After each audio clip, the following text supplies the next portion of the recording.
Yorana, Kia ora et bienvenue dans Manava, votre émission Info Service. En 2024, c'était 1600 évacuations sanitaires ou EVASAN réalisées en Polynésie française vers l'étranger. Chaque jour, des EVASAN ont lieu et justement, contrairement à ce qu'on pourrait croire, il ne s'agit pas seulement d'EVASAN d'urgence, mais parfois d'EVASAN programmé. On en parle avec nos invités. D'un côté, nous avons Ophélie Pierotti, médecin chargé Evasan CPS, et Laure Baudouin, chef du service réanimation du CHPF, Yorana. Yorana. Et de l'autre, nous avons Veiti Doyen, responsable médical, et Masha Kalamel, infirmière coordinatrice, toutes deux à Europe Assistance. Yorana. Yorana. Alors, on va commencer déjà avec toi, Ophélie, pour savoir le rôle de la CPS finalement dans l'organisation de ces Evasan à l'international. Notre rôle, c'est de valider et de financer les EVASAN. Donc, tous les patients qui ne peuvent pas bénéficier de soins sur le territoire sont éligibles par là même aux EVASAN. Donc, il y a un véritable suivi de la part de la CPS sur chacun des patients qui a besoin d'un EVASAN. Exactement. Laure, comment est-ce qu'on décide finalement qu'un patient nécessite une évacuation sanitaire à l'étranger? Comme tu disais, il y a deux types de patients. Il y a les patients qui doivent partir en urgence ou les patients qui doivent partir en programmé.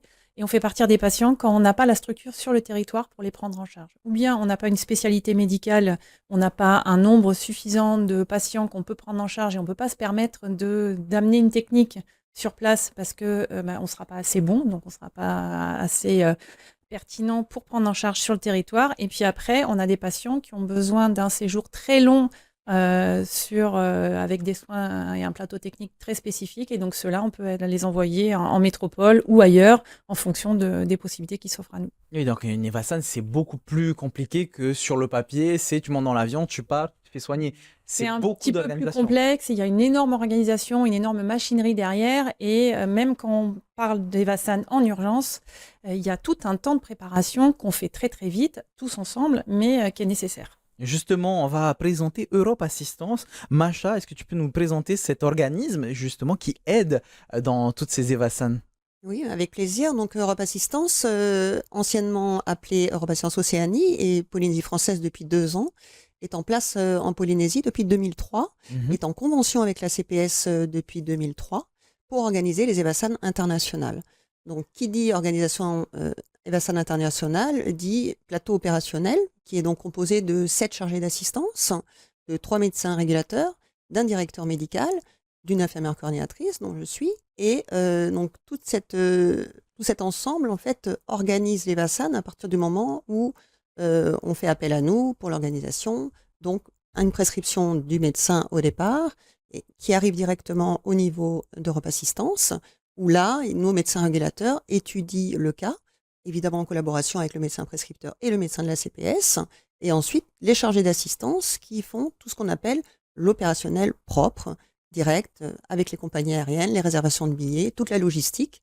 Voilà, donc c'est tout un travail en effet commun, comme disait Laure, à partir du moment où une EVASAN est décidée. Alors on a une définition finalement de chacun des rôles, mais de ton côté, Masha, c'est quoi pour toi la principale difficulté que tu as pu rencontrer dans toutes ces EVASAN à l'international? Oula, il y a beaucoup de difficultés parce que j'ai la chance aussi d'être infirmière transporteur, donc j'accompagne les patients depuis 20 ans avec une spécificité pédiatrique.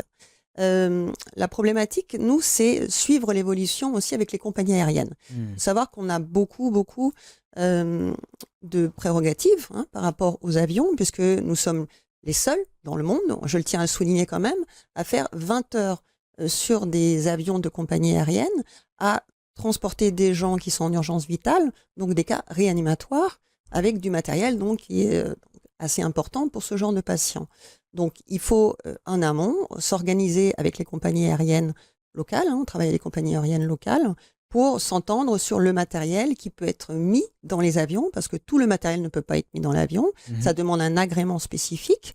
Donc ça, c'est vraiment la première difficulté, parce que sans ces agréments-là, on ne peut pas monter dans l'avion. D'accord ? Veiti, justement, toi aussi, je voyais que tu réagissais beaucoup. Donc déjà, c'est beaucoup de responsabilité d'être responsable médical. Oui, c'est une grosse responsabilité. Juste avant, je voulais rebondir sur ce que Masha a dit sur le rôle d'Europe Assistance Polynésie française.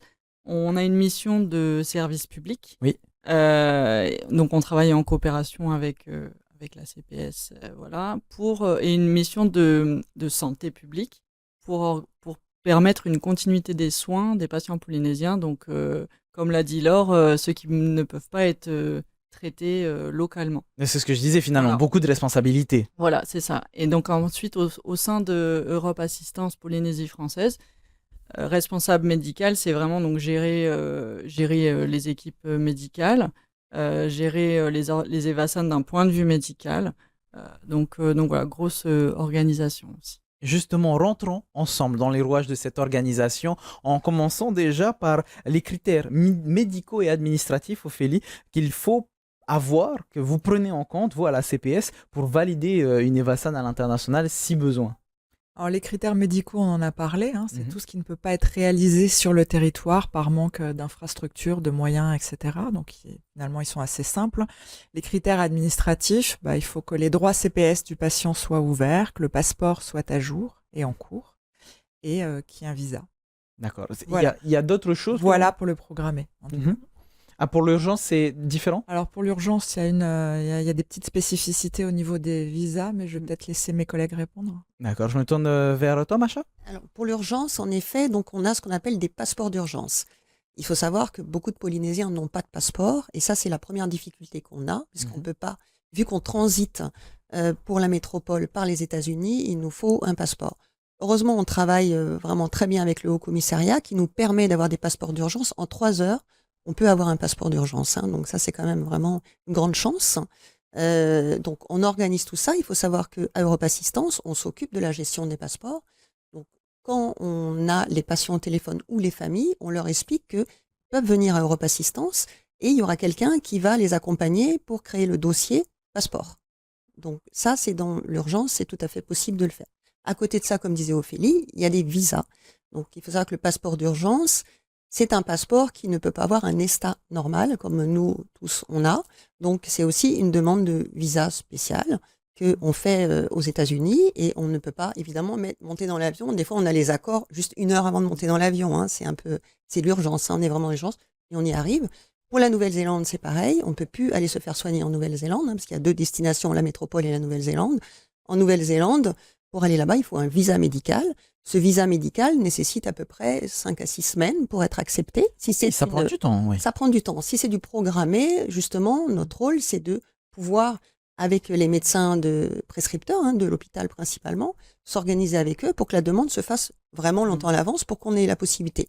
Après, s'il s'agit d'une urgence vitale, on est en train de les reprendre tout doucement hein, sur la Nouvelle-Zélande parce qu'on a vraiment eu un gros 2020-2022, le Covid, plus du tout des vaccins sur la Nouvelle-Zélande. Donc là, on reprend petit à petit le partenariat. Le visa donc médical d'urgence, là, il est obtenu sur des critères d'urgence rapidement. Voilà. Donc ça, c'est vraiment le côté administratif, en effet, qu'on gère. On a parlé aussi du côté plutôt médical. Alors, la situation, hein, si le patient doit subir une opération ou une intervention, en tout cas médicale, mais qui ne peut pas être fait sur le territoire, il devra partir. Mais Laure, est-ce qu'on a des exemples? On n'est pas tous médecins, du coup. Est-ce qu'on a des exemples de choses, on va dire classiques, qui demandent un départ à l'étranger? Par exemple, l'extrême, on va dire, ça peut être le grand brûlé. On n'est pas capable de prendre en charge des grands brûlés en Polynésie parce qu'on sait que ça va être un séjour qui va être très très long, qu'il va y avoir beaucoup de chirurgie, qu'il va y avoir de la rééducation. Ces patients-là, par exemple, s'ils sont brûlés de façon importante, on peut avoir des contraintes de timing pour les faire partir en EVASAN parce que on a une contrainte, par exemple, d'oxygénation. Si le patient il part sous anesthésie générale parce que sa pathologie le nécessite, il faut savoir que avec Europe Assistance, on travaille à faire partir au plus vite le patient avant qu'il ait besoin de trop d'oxygène. S'il a trop d'oxygène, on sait qu'il ne pourra pas partir.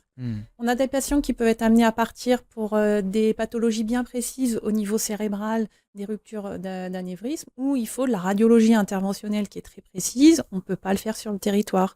On a les patients qui ont de la chirurgie cardiaque en urgence. C'est pareil, il n'y a pas de chirurgie cardiaque sur le territoire. On doit les faire partir en urgence avec des patients qui peuvent être sous anesthésie ou bien qui peuvent être comme toi et moi réveillés, mais qui ont de temps en temps des états cliniques qui peuvent se dégrader à tout moment. Donc, on a besoin d'équipes d'EVASAN qui soient des équipes de réanimation par moment. Et justement, comment est-ce que l'on fait, Veiti, pour s'assurer de toute cette logistique pour transporter un patient dans des conditions optimales? Là, on vient de prendre l'exemple du Grand Brûlé, par exemple. On ne peut pas juste le faire allonger, puis point. Il y a des choses à mettre en place. Oui, d'un point de vue logistique, c'est vraiment un travail d'équipe. Au final, ça doit être bien rodé.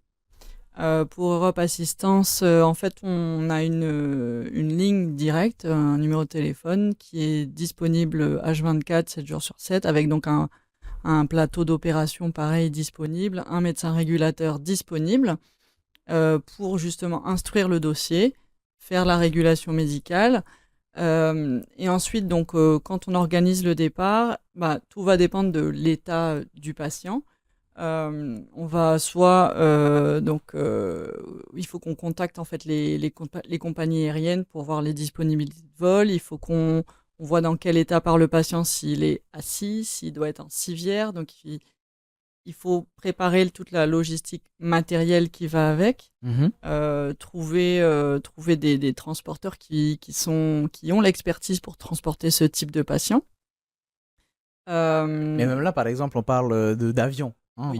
Si on parle d'avion, il y a même le transport qu'il doit y avoir entre l'aéroport et l'hôpital. Même Oui. là, il doit y avoir un suivi bien particulier. Oui, c'est ça. En fait, nous mettons en place des ambulances. En fait, nous avons des ambulances ou ce qu'on appelle des VSL, des véhicules sanitaires légers. Tout dépend encore une fois de l'état clinique du patient. Nous avons nos ambulances qui ont un accès tarmac, c'est-à-dire que le patient peut accéder directement à l'avion via le tarmac sans passer par toute la zone d'enregistrement de l'aéroport. Et donc, c'est comme ça qu'on peut acheminer le patient à l'avion dans des conditions optimales. Ensuite, nous mettons en place pour les patients des chaises roulantes. Donc, tout ça s'organise avec les compagnies aériennes pour qu'on puisse avoir des chaises roulantes à l'aéroport. Dans l'avion, un système pour amener le patient directement au siège. On collabore beaucoup avec les personnels navigants qui nous aident vraiment beaucoup. À Los Angeles, on a le transit. Enfin, Los Angeles, je parle de transit, oui. Pareil, les patients qui sont capables d'être en transit, donc vont dans un fauteuil roulant, passent en transit. Sinon, s'ils ne sont pas capables aussi, ils sont en civière, on les laisse dans l'avion. En fait, on fait ce qu'on appelle un stay on board, en fait, à Los Angeles, et l'immigration vient dans l'avion pour contrôler les papiers. Et une fois qu'on arrive à destination, nous sommes en collaboration avec des prestataires pour taxi, véhicules sanitaires légers ou ambulances pour acheminer le patient de l'aéroport jusqu'à soit un hébergement, soit l'hôpital. Et donc, les transporteurs, médecins, infirmiers accompagnent le patient vraiment jusqu'au bout. Et ce qui est bien dans vos différents exemples, c'est qu'on a eu 3 destinations. On a eu la métropole, la France, on a eu Los Angeles pour le transit, et on a eu la Nouvelle-Zélande dont on a parlé un petit peu tout à l'heure, qui est un cas un peu spécifique. Mais Ophélie, il y a des destinations qui sont plus fréquentes pour les Evassan internationales. Ça dépend des cas, je suppose. La plupart des Evassan internationales se font vers la métropole, en priorité sur Paris, disons, pour peut-être des raisons qu'on pourra évoquer plus tard. Et la Nouvelle-Zélande pour des pathologies assez spécifiques, déjà pour le PET scan essentiellement. Le PET scan ? Le PET scan, c'est un examen qu'on utilise beaucoup en oncologie pour savoir notamment où en est l'état de la maladie cancéreuse. D'accord. Et notamment si elle s'est disséminée un peu partout ou si les traitements ont au contraire permis de la traiter.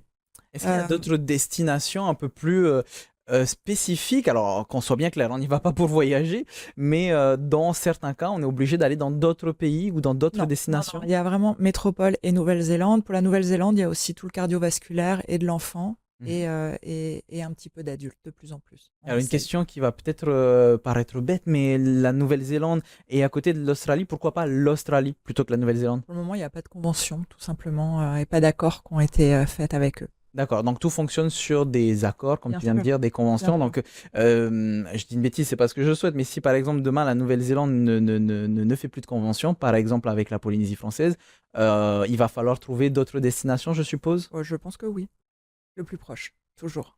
Comment est-ce qu'on prépare aussi les patients et leurs familles avant un transfert à l'étranger, mais d'un point de vue plutôt psychologique? Je me tourne vers toi, Macha. Et alors ça, c'est très très important. Nous, on les chouchoute, nos patients. C'est vraiment ce qu'on aime faire quand même particulièrement. Donc en fait, quand une Evassan est organisée, on va Donc, comme disait Vaïti, on a des médecins, des infirmiers qui ont une expertise. On prend les gens qui viennent travailler avec nous, passent déjà 4 heures de formation minimum avec moi pour tout ce qui est matériel logistique et ce métier très spécifique. C'est un métier vraiment très spécifique dans l'avion, qui n'est pas le même que l'hôpital. Ça n'enlève rien leur diplôme de médecin et d'infirmier, mais c'est des gens qui ont tous minimum 5 ans de réanimation en urgence. Voilà, on a 2-3 médecins généralistes historiquement qui sont toujours avec nous, mais la majorité, c'est vraiment ça, la spécificité déjà au niveau des médecins et des infirmiers. Ensuite, quand une Ovassan est organisée, on a un planning de gens qui sont disponibles ou pas. On appelle ces gens-là et la première chose qu'ils vont faire, c'est une fois qu'ils ont le dossier médical, ils vont aller rendre visite au patient qui va être évassané. Ce patient, il peut être à l'hôpital comme il peut être chez lui. Nous, c'est une règle. Tout le monde, on va toujours voir nos patients avant de partir. Ça permet d'avoir une discussion, de se connaître, de bien leur expliquer comment se passe le voyage.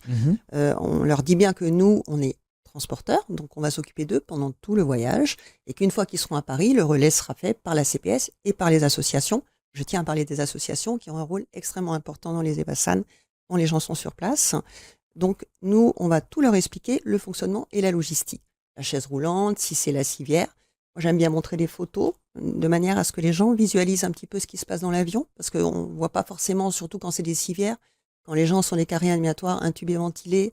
On explique bien à la famille, on leur dit bien qu'ils peuvent venir à l'aéroport pour le départ avec nos ambulances, s'ils veulent faire une prière, si les gens sont croyants, on respecte ce temps-là.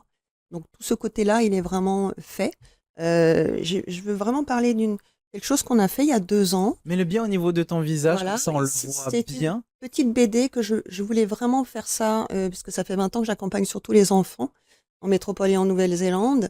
Et par rapport à toutes les questions que j'ai pu avoir pour les parents, pour les familles, on a créé cette BD, c'est vraiment très ludique, avec une explication sur la logistique. Cette BD est donnée systématiquement en pédiatrie pour les enfants qui sont évassanés. Et je la donne aussi aux adultes à la demande des médecins prescripteurs. Pour leur faire comprendre ce qui va se passer, ce qui va se dérouler. Le fonctionnement, le avant, le pendant, le après. Voilà. Donc ça permet un petit peu de... C'est une forme ludique, d'un petit peu de comprendre un petit peu comment ça va se passer, les moyens spéciaux qu'il y aura dans l'avion, comment on va être installé, ce qui va se passer aux États-Unis. On parle tous anglais, les Polynésiens, beaucoup n'ont jamais voyagé, donc déjà prendre l'avion c'est quelque chose d'important pour eux. En plus, il y a le problème de la langue, donc on est là pour les aider, pour les soutenir, pour parler à leur place. On s'occupe de tout, du passeport et tout, de A jusqu'à Z, la prise en charge jusqu'à la fin. Et quand c'est en Nouvelle-Zélande, le problème de la langue quand même est là. Il faut savoir qu'il y a des interprètes dans l'hôpital. L'interprète sera toujours là pour expliquer aux patients. En Nouvelle-Zélande, ils ne font jamais un geste, un soin sans expliquer. Et il y a toujours des interprètes qui sont en place pour ça. Alors ne vous inquiétez pas, si vous êtes dans cette situation où vous avez des amis ou de la famille qui doivent être évassannés prochainement, cette BD est disponible sur leur site www.europe-assistance.pf. Ne vous inquiétez pas, on vous redonnera tous ces sites vers la fin de l'émission.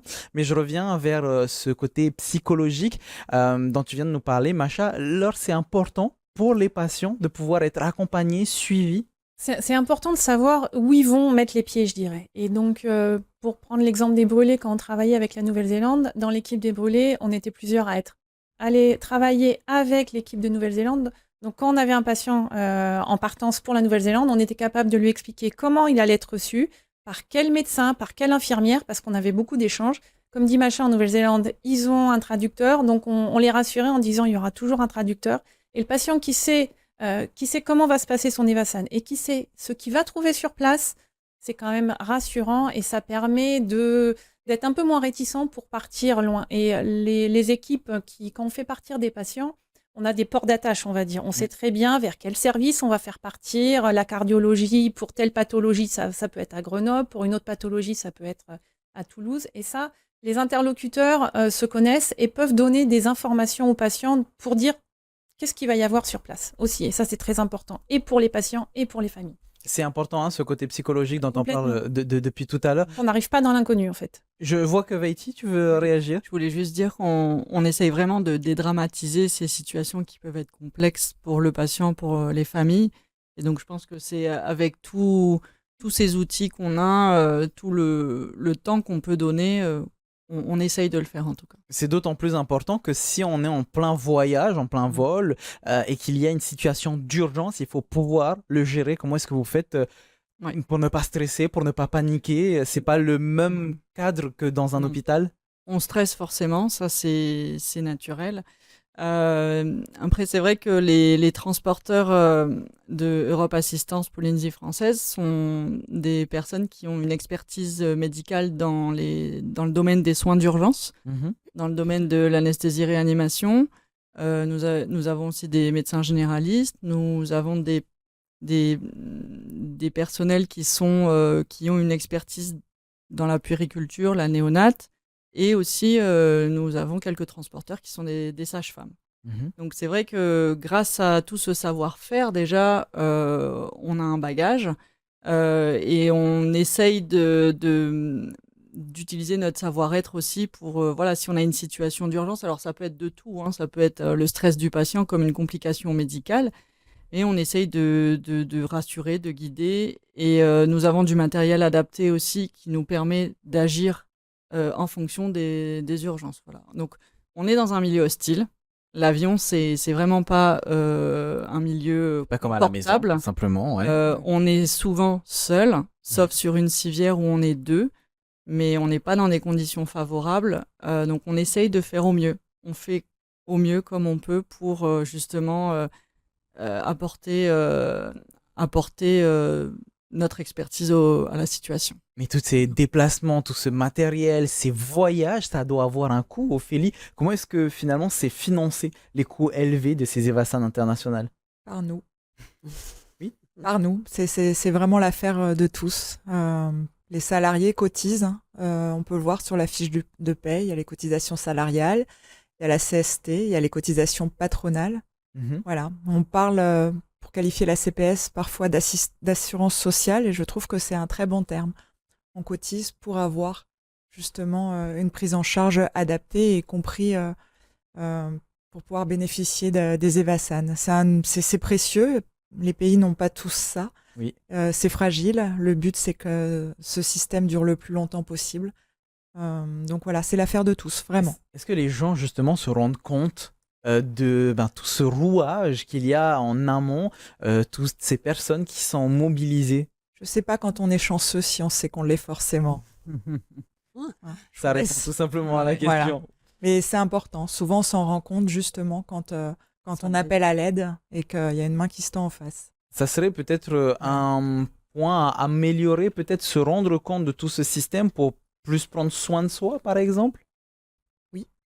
Oui, faut communiquer, faut éduquer les gens. La santé, c'est important. Les complications sont importantes. Respecter ce système de santé et les choix que l'on fait, c'est important parce qu'encore une fois, le but, c'est qu'il puisse durer le plus longtemps possible et qu'on se retrouve pas dans des situations de nos pays voisins, par exemple. Et ça tombe bien puisque c'est justement à ce à quoi sert ce genre d'émission.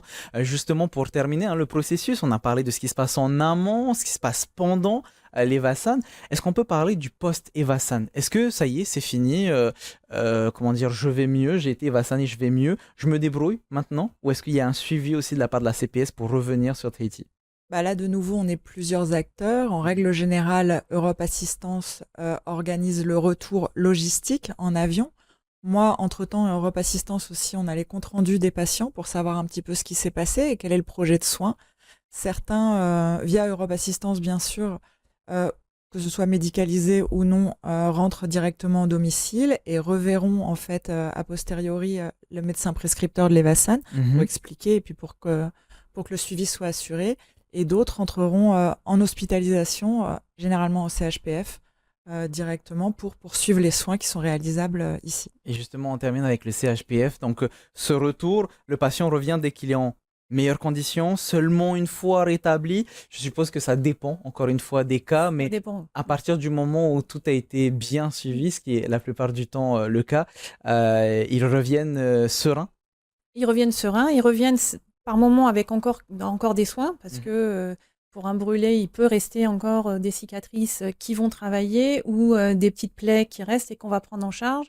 Un patient qui est fragile, il peut revenir sur la réanimation pour avoir une aide ventilatoire pour avoir ce qu'on appelle un sevrage ventilatoire, ça évite de rester parfois un mois de plus en métropole, alors que ce que nous, on peut faire ici, une fois que le patient a eu son problème aigu de régler, on essaye de rapatrier les patients chez nous pour qu'ils reviennent auprès de leur famille et pour qu'ils soient soignés, ce qu'on peut faire chez nous, autant qu'on le fasse chez nous. Veiti, je vois que tu veux réagir, il nous reste moins de 30 secondes, je t'écoute. Je voulais juste dire que à Paris, nous avons eu un binôme, en fait, pareil, une chargée d'opération et un médecin qui travaillent pour Europe Assistance en partenariat avec la CPS, pour justement prendre des nouvelles des patients et s'assurer d'un point de vue médical et logistique de leur retour sur Tahiti. Donc comme vous avez pu le voir, vous êtes suivi du début à la fin, alors vous pouvez partir serein. De toute façon, si vous avez quoi que ce soit comme question, n'hésitez pas à aller faire un tour sur les sites de la cps.pf et bien sûr du chpf.pf. Vous avez aussi le nouveau site flambant neuf de Europe-assistance.pf sur lequel vous allez pouvoir trouver par exemple la BD qui a été présentée tout à l'heure, Touki par Eva Hassan. Merci beaucoup, mesdames, d'avoir participé à cette émission. Merci à vous. Et merci beaucoup de nous avoir renseignés aujourd'hui. Merci aussi à vous, cher public, de nous suivre toujours plus nombreux tous les jours. Bonne soirée sur TNTV avec vos informations, votre VA à 18h. Maururu itotato farerira trahoma parhena.